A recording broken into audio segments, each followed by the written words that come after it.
good morning, everyone. Carl Braun here with Workforce Solutions, Rural Capital Area. And we are in our fourth week here for disability, part of the equity equation. This is the National Disability Employment Awareness Month. We have done this now for 4 years, started in 2019.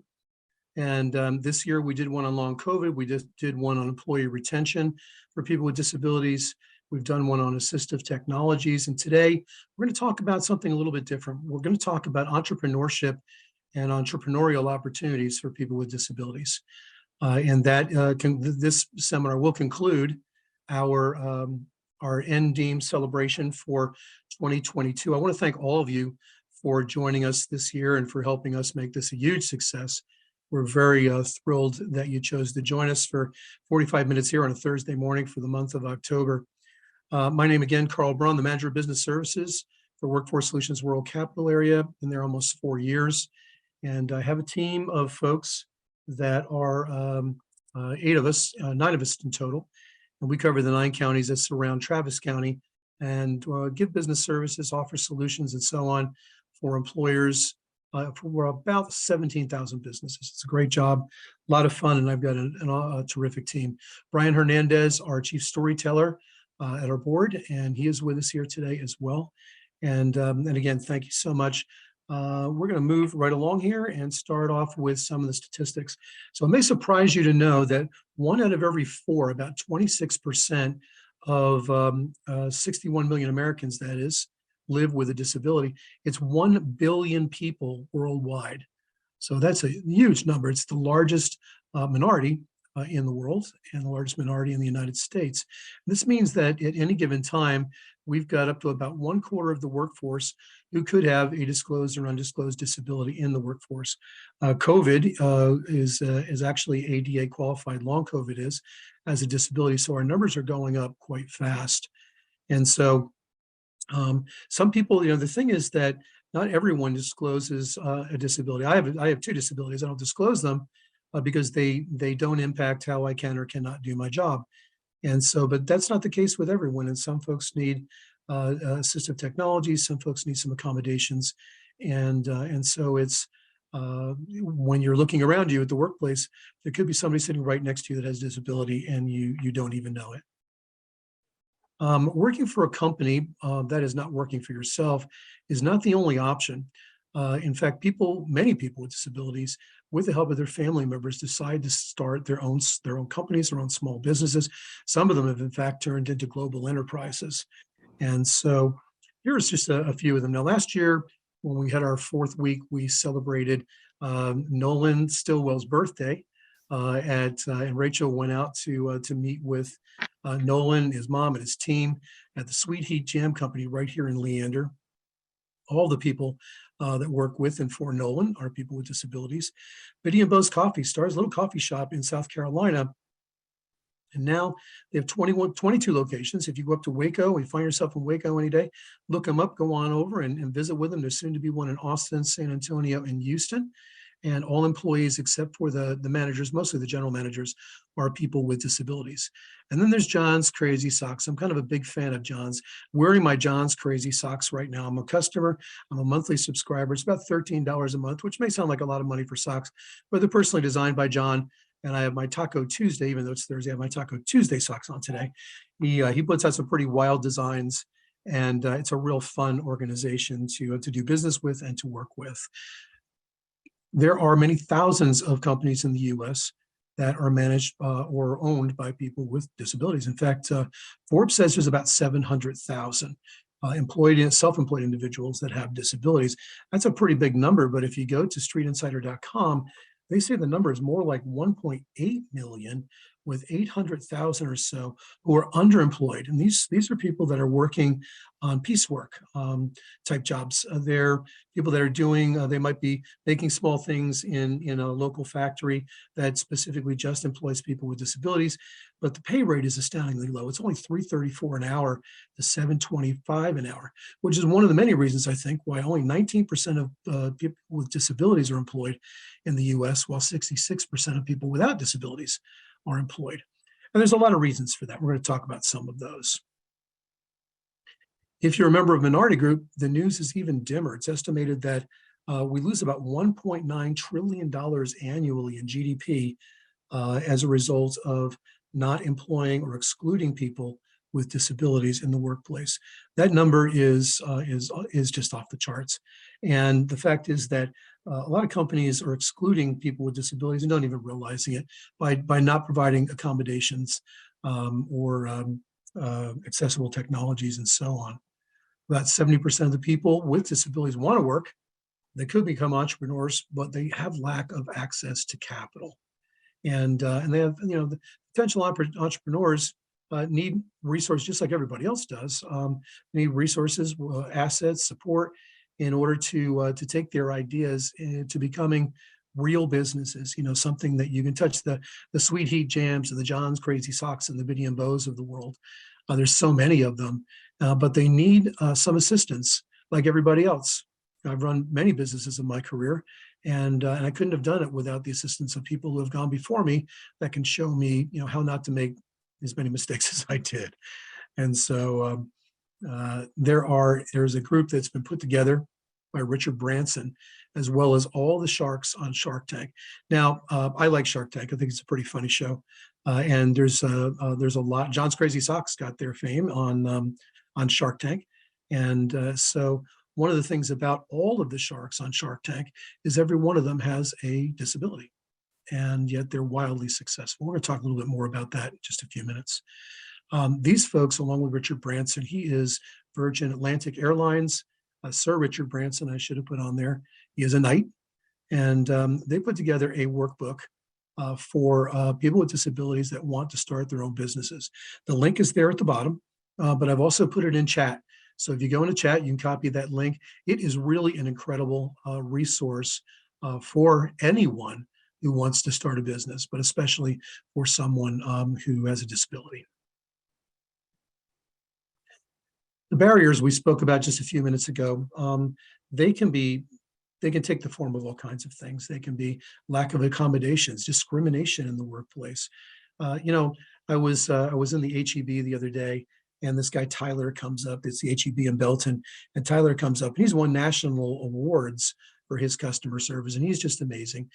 He's a person with a disability. And Rachel, who worked alongside of him, who couldn't have been any quieter, she also had a disability. But in a lot of companies, they're given an opportunity to make money and to do a good job and to interact with everyone. And yet there are a lot of companies that don't offer that type of opportunity for folks with disabilities. And there's an absence of disability data in most of the private and public surveys. And that's because it basically, the way that things are set up, it renders those companies and those individuals invisible. So we don't know that there's a need out there in order to create programs because there are very few people that are speaking out about it. And it becomes an obstacle for developing programs that could, like the program that Richard Branson and the Sharks did, it creates an obstacle to building those programs out for people who could have a need for using them. So let's talk about this for a minute. So maybe you're thinking, I know someone with a disability. Maybe it's a family member, maybe it's a friend. They're not working right now, or they might be underemployed. Maybe it's you, right? What kinds of businesses could you or they do, and what could it look like? Well, the fact is, the limits are only on your imagination. I don't think that Nolan ever thought, while he was working in his garden 12 years ago, that he'd be the CEO of a company that sells great jams and jellies, by the way, great Christmas presents.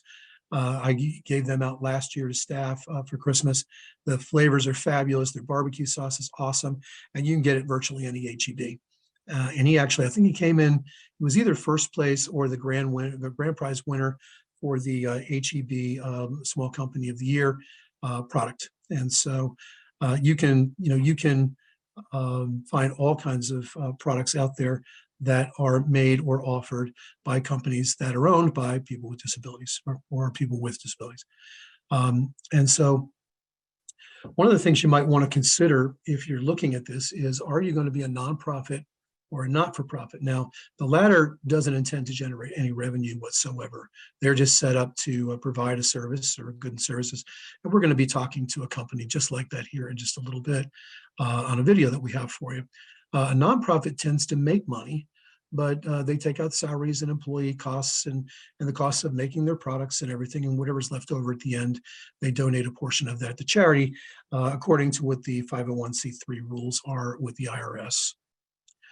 You could start a for-profit enterprise. Hey, let's go. Let's make some money.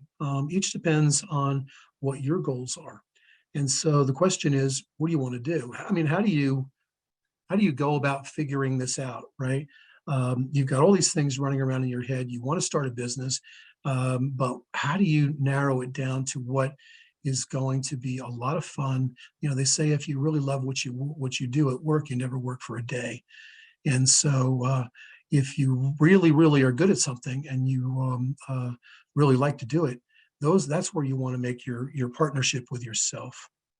So I learned a long time ago about the Ben Franklin balance sheet. Now, Ben Franklin was believed to be ADHD and autistic.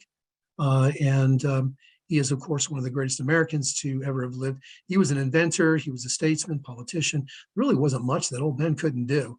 But he came up with something, and they call it the Ben Franklin balance sheet. And I couldn't find a good graphic online for this. So you get to be the very first people to see my handiwork, my artistic skills at work here. I drew this up and just scanned it and put it up here. I did this for myself, and it helped me define what I wanted to do with my lifetime 40 years ago.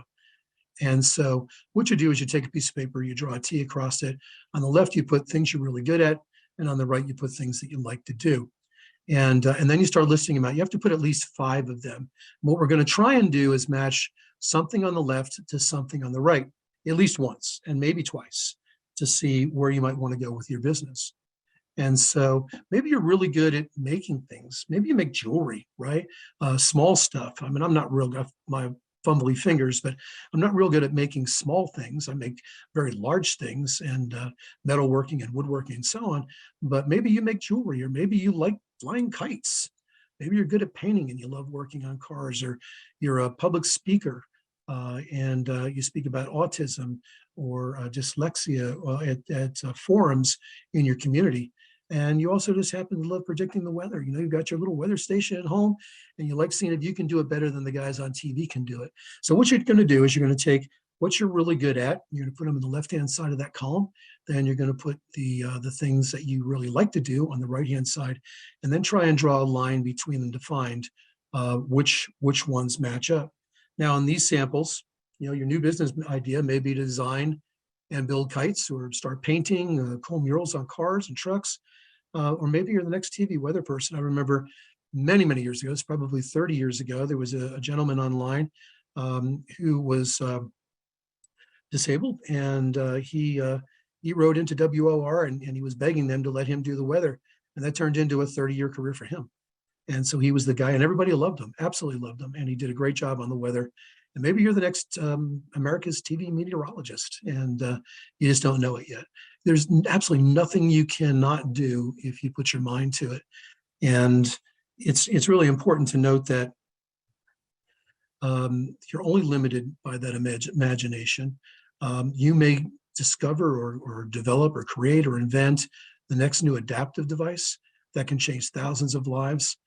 You might be considering coming up with life-changing products, or just real feel-good products like Sweetie Jam, you know, or John's Crazy Socks.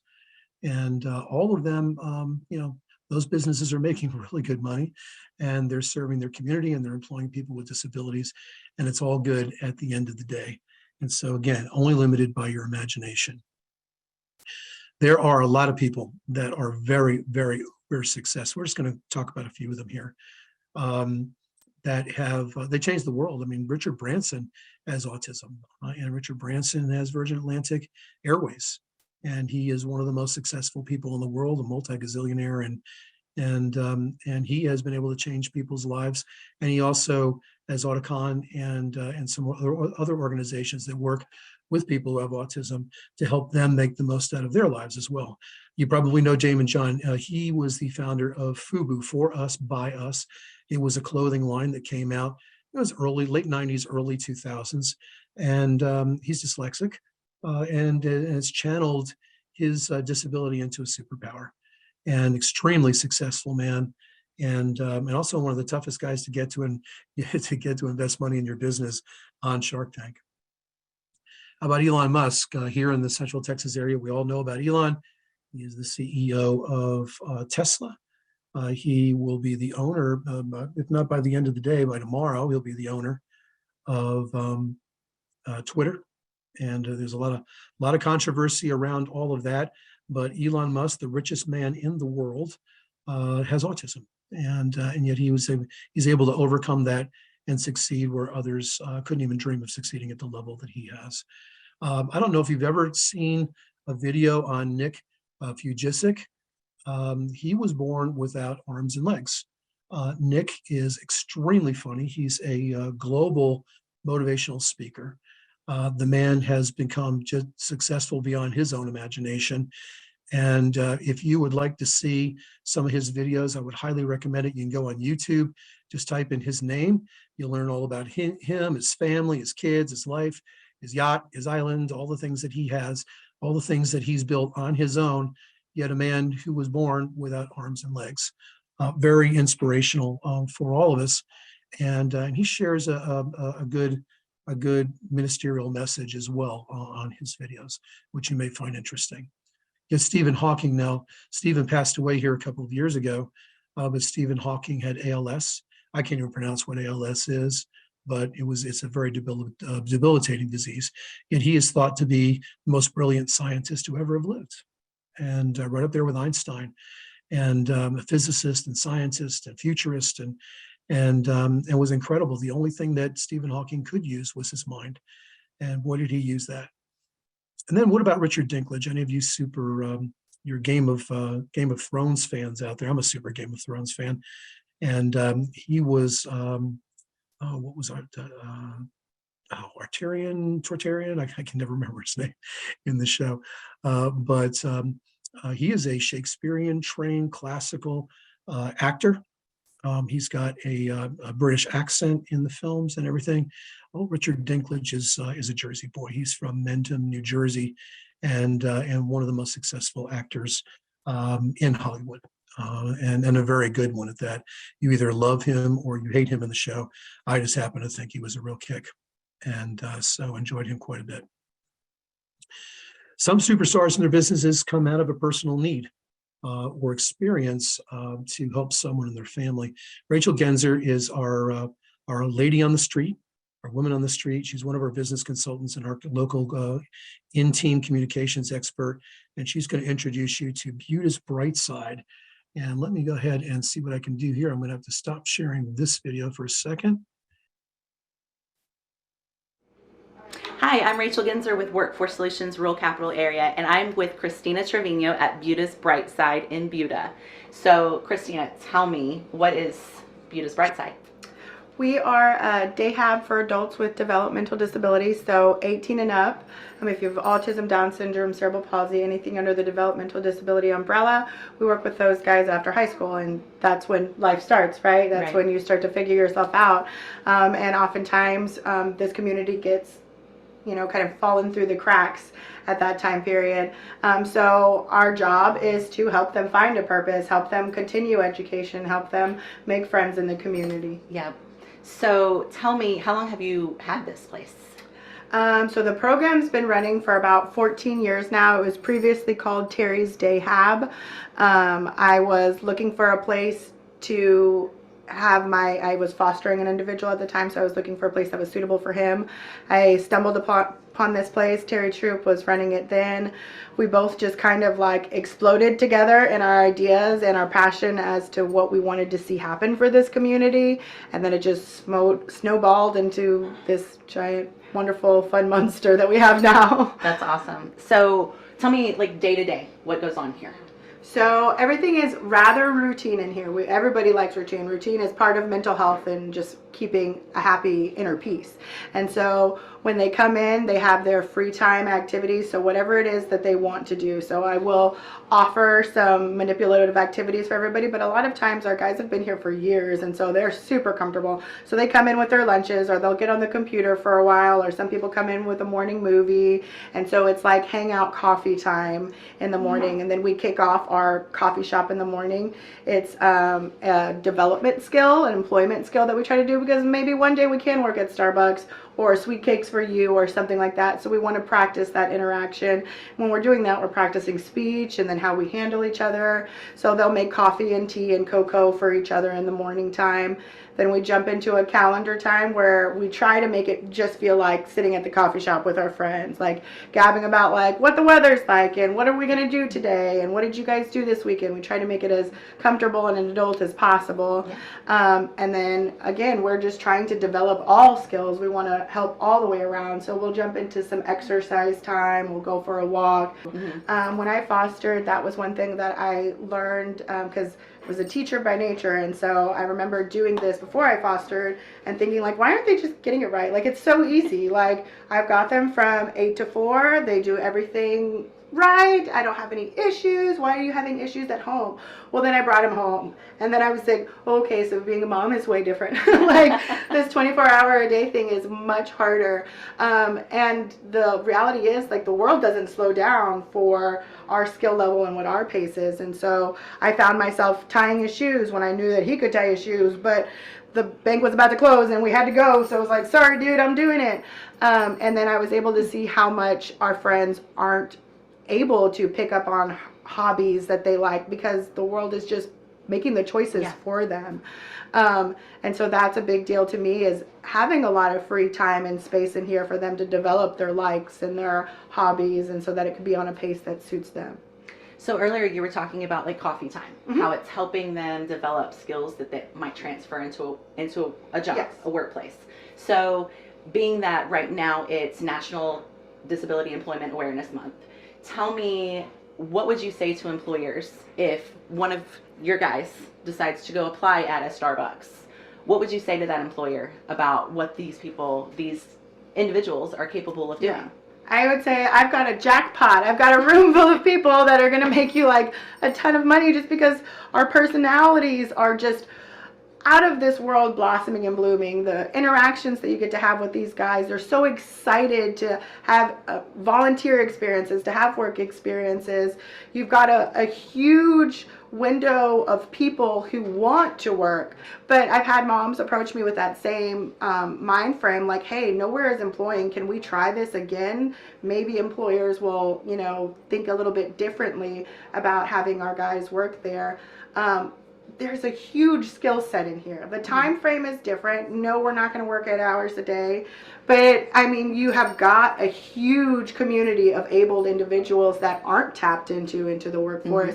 And what's awesome about the way that we develop here is we do have community support. So when you are hiring these guys, you are hiring an aide that comes with them to help them with their skill. That's awesome. I mean, yeah, it is. When you train somebody new, I mean, that's a stressful time period for somebody in management, because you need to make sure that you kind of need to be on top of them, making sure that they're doing what they're supposed to do all the time.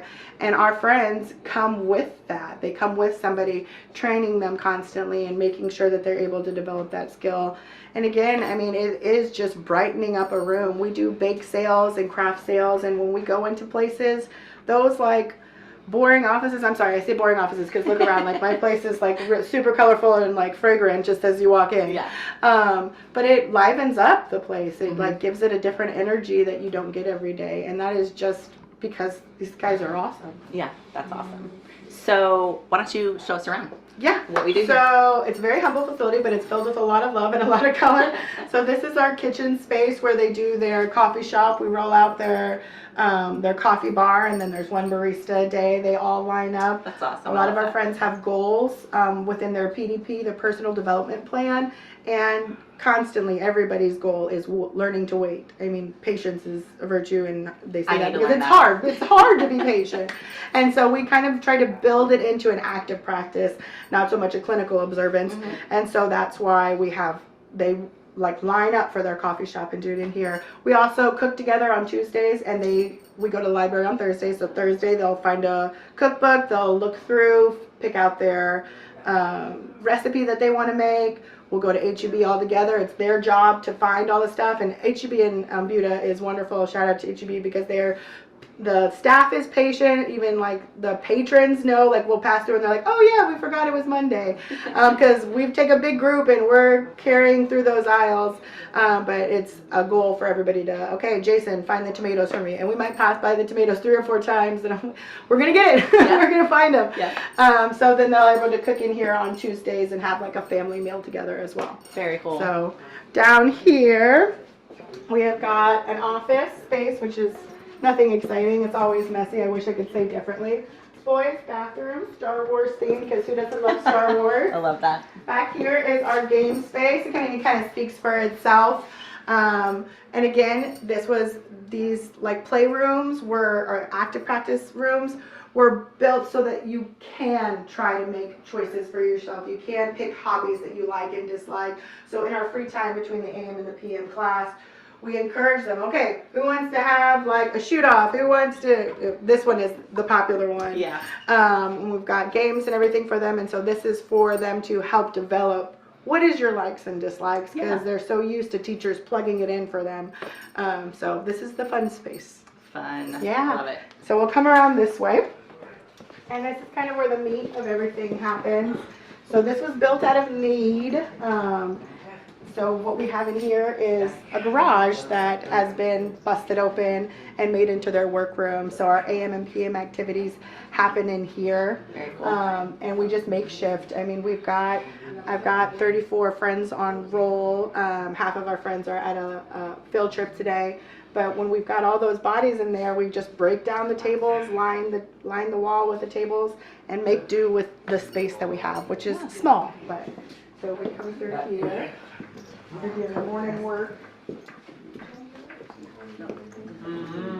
Over here, we have our second kitchen. So again, the Terry Troop, the need just kept falling on her lap, and it was, what do we have? We have a duplex, so we're just gonna make it work. Yeah. So this comes in handy because we do bake sales and things to that nature where they're able to make their own money, kind of an entrepreneur program. And so we're utilizing both kitchens. So they're making chocolate chip cookies in here, and they're making dog treats over there, or whatever you have it. This side over here is our sensory side. What do we have? Yeah. Oh gosh, Coraline. Coraline's terrifying. But so this space was made particularly in mind for the gentleman that I was fostering. He, at the time, I was 21 and he was 61, and I needed a place that was like nice and quiet for him. You were here this morning, and when everybody's in here, it's loud and it's busy, and it can become really overwhelming sensory wise. Yeah. And so this is the quiet space. So if it becomes too much for you over there, you can come over here, throw the weighted blanket on you, and like take a breath and breathe. And it was also built, like I said, for my Lily. He was older, and so the time frames for these day habs and group homes where they were waking up at 6 a.m. and they weren't getting home till 5. There is no program where you kind of retire out. Yeah. It's just until the facility can no longer handle you, then you go to, a senior living facility, which is oftentimes not equipped for this. So we try really hard to make a setting that is suitable for all ages. And so this is for our seniors. Like, if you don't want to participate and you're 72, absolutely, I get it. Come sit down, you can watch a movie, we'll put in John Wayne, and you get to like chill out and take a nap. Because the state hasn't built that, is not good enough, so we did. So this is our older guys, and for our guys kind of with higher sensory issues. So speaking on that, what are the age ranges? So it's 18 and up. So the school district, you can stay from 18 to 21. So we can get friends as young as 18. But then, I mean, I've had friends as old as 76 in here. Yeah. And so, we love them till we can't love them anymore. Awesome. So over here we have our specialized therapy room. So this is our hands-on sensory room. So we work with soundly speaking therapies, and they provide a speech therapist, an occupational therapist, and a physical therapist. And so this is where they do one-on-one. So when the therapist is not in here, the friends are allowed to come in and, you know, tinker around and utilize it as they want. But when there's a therapy in session, the therapist will come in one-on-one and do their hour-long therapy or whatever it is. And all of the things that we have are made for those individuals. We have occupational items, we have physical items, we have things to help with speech and whatnot. Soundly Speaking Therapies is a wonderful company. Every therapist that we've had come through there make everything very hands-on and not clinical. And they've been with these guys for almost as long as I've been with these guys. And it makes it easier for our parents and caregivers because you're not dropping off at day hab and then having to go to speech and then having to, you know, get home for a Zoom. It's a one-stop shop. We make it much easier. If we work as a team, all these clinical therapists, then we could actually make a difference, because doing an hour a day once a week and then having to miss therapy because of, you know, an appointment here or an appointment there, we're not getting anywhere that way. But if we all work together, then we can make it something that's actually, you know, beneficial to these individuals. Yeah, so that's awesome. Teamwork. Absolutely. And I mean, after speaking to a lot of the friends that come here, they love it. You know, we try. Just, you know, the things that they have said about it. You know, Kayleen was telling us about learning sign language. Yes. And how she wasn't really social until she started coming here. And those are the great things too that help them in everyday life. You know, learning those skills and that again will transfer over to the workplace. Yeah, everything's friend-based in here. It is my friends. When I started, I was very young, so it felt really weird calling, because the paperwork says consumer. I was like, that feels like they're taking from me. I don't like that verbiage. And they're way older than me. This just doesn't feel right. So it is very friend-based. And a lot of times when people come in, they're not used to socializing because they were in a trailer in special education or had their own hallway. So the sensory and the interaction becomes a lot for them. So we did have a lot of like, hey, let's have a girl talk. Like, you need to cool down and let's go talk about it. Yeah. So we try to make everything very friend-based in here, because I mean, they are my friends. During the winter freeze, I got so many phone calls from them. Their parents were driving by my duplex like, are you okay? So we have built, it is a community. It's not just on and off Monday through Friday, that's it. No, I mean, we go to the movies together. We do weekend activity. We're going to be at Buddha Halloween passing out candy. We are safer as a community. We're stronger as a community. So making it not just a 9 to 5 is what really makes a difference. Yeah, that's great. Is there anything else that you would want to share with us? Anything else I would want to share? Think. Just more than not, how much we are excited to be in the community, how thankful we are for the City of Buda for embracing us, and just crossing our fingers that we can bust open more doors. It makes a difference in my day, and as I take our friends in the community, I see it make a difference in everybody else's day. So that's awesome. Well, thank you so much for being part of this. Thank you for showing us your home, because I mean, it's their home away from home, your home away from home, I'm sure. Yes. So again, Christina Trevino with Buda's Bright Side. I'm Rachel Ginzer, and thank you for joining us. Thank you so much, Christina and Rachel. What a fabulous video. And I don't know about you, folks watching this as well. I found myself tearing up. I find the concept of them referring to everybody as friends, and you know, and just all the challenges, the little mini challenges that can be really big challenges for some folks, and how they interact with each other and solve those challenges every day. It really did impact me a great deal, and I hope you enjoyed it as well. We are just about finished with the program, but I wanted to give you an opportunity to ask any questions that you may have. I see there are a few things in chat, so we pull that up. And so there are some instructions in chat for contacting vocational rehabilitation if you have any needs that you would like them to resolve for you. please give them a call. And I talked a little bit, and there's also a link there as well. And I talked earlier about the fact that there is a entrepreneur resource guide that was put together by Sir Richard Branson and the folks on the Shark Tank. And the link, once again, is located in the chat area. And I would encourage you to click off on that if you have any questions about it, want to find out more. They can help you get access to funding. And, you know, like we really didn't talk much about funding with Christina and her team. What she created there is a labor of love.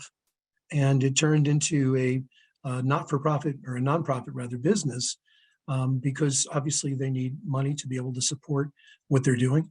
But it's a labor of love for her and for her team, because they're obviously not doing this to make money. They're doing this to help people. And yet it's giving their staff and their team a chance to really have an impact. And so I don't see any other questions in chat. If you do, we'll be around for another minute or so. I just want to thank everyone that's participated in the NDEAM seminars that we have this year. Again, we did Dr. Teresa McNeil did one on long COVID that was fascinating. I think we all learned more about long COVID than we wanted to learn about long COVID. Giovanni Trimencio is with us today. She did one on employee retention and on how employers can focus in on their employees with disabilities and help retain that talent so they don't lose them. We talked about accessibility.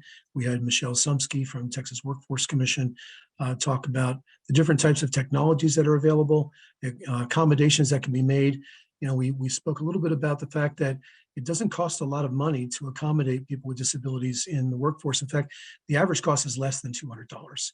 And the vocational rehabilitation folks can help you with funding if it gets beyond that. You just need to reach out to them and see what they can do. But the, you know, I mean, to raise a desk, it's $1.38. You got to get 4 little bricks and raise each leg of the desk up to fit a wheelchair underneath the desk.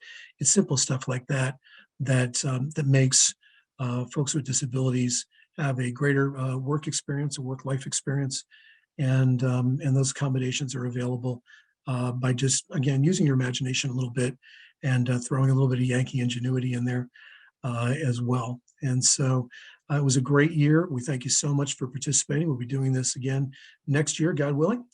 And I'm Carl Braun. I'm the Manager of Business Services for Workforce Solutions, Rural Capital Area. You can reach us at workforcesolutionsrca.com. Thank you so much for participating. Have a great day. Bye-bye.